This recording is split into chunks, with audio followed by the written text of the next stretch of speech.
What's going on, guys? This is Ryan from RK Outpost, and today I wanted to talk to you guys about this article I saw on Screenrant.com.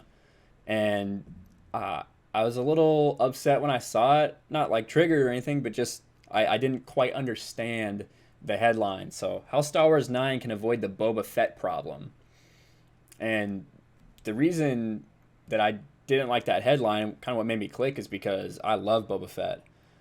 Boba Fett is one of uh, the cooler stories in the Star Wars expanded universe. You really get to discover a whole lot more about this character, and he develops a very deep backstory.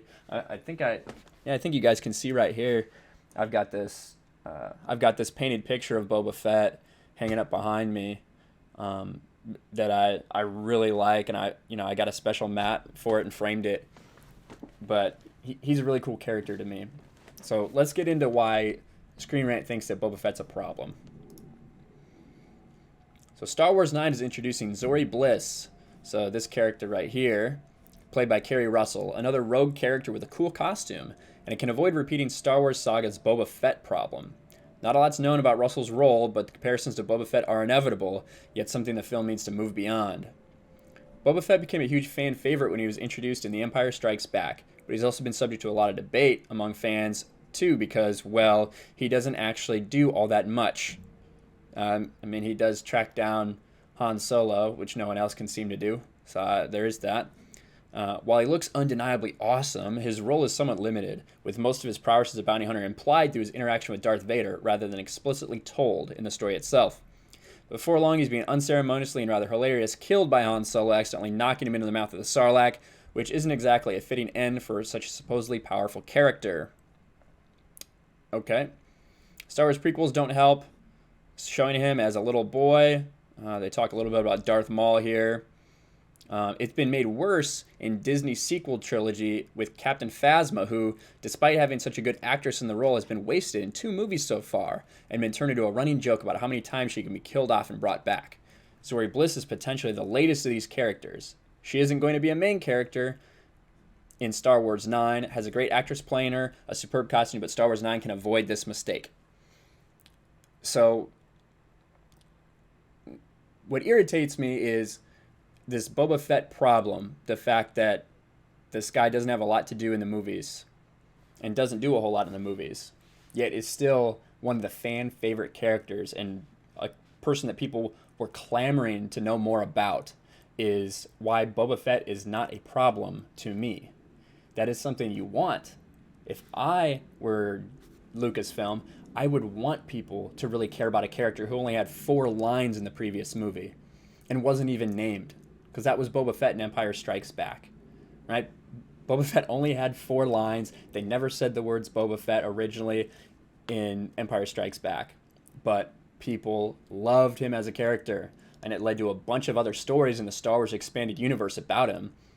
You learned how he and these other bounty hunters really went about tackling how to find Han Solo. In Tales from Jabba's Palace, you see the story of how Boba Fett became the first person to ever escape the belly of the Sarlacc. I'm going to take this article down because I don't really care about it anymore. You see Boba Fett as someone who wants to get his revenge on Han Solo after being embarrassed in the Sarlacc pit. And that's what he vows to go down and do. And after a series of events, Han barely escaping him yet again, it's kind of agreed upon that although they hate each other's guts, they both really respect each other and they kind of go their separate ways. Boba Fett becomes Mandalore, the leader of the Mandalorian people who are scattered across the galaxy, and has to unite them all against the Yuzong Vong in a galactic war, which is a good time to be a Mandalorian leader in a time of war. That's the easy time for those guys and girls. Then you see him have to transition to post-Yuzong Vong War and deal with having to be the leader of this separated group of people all across the galaxy, and how to be a leader, which is something he wasn't used to do if he's not on the war field, if he's not on the battlefield. You see him have to deal with his own mortality, someone who's dealt death his entire life, his entire career. That's all he's known is death.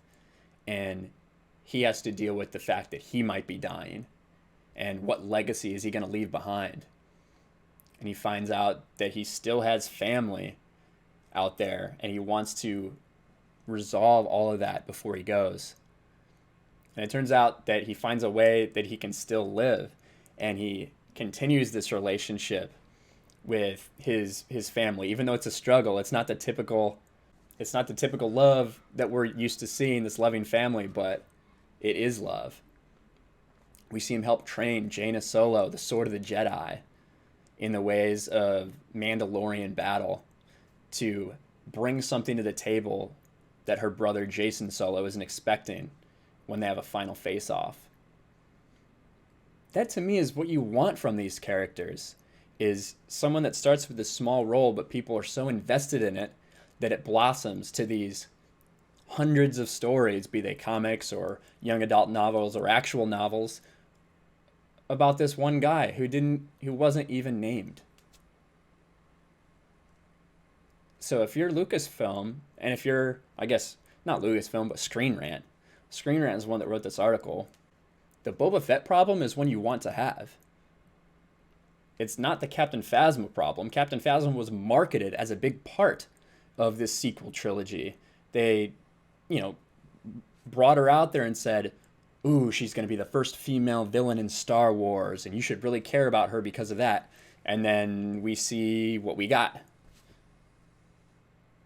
That's the problem you want to avoid. That's a Captain Phasma problem, not a Boba Fett problem. But I don't know. Tell me what you guys think. Do you think that having a character like Boba Fett is a problem? Let me know. Smash that like button, make sure you subscribe, and I'll talk to you guys later.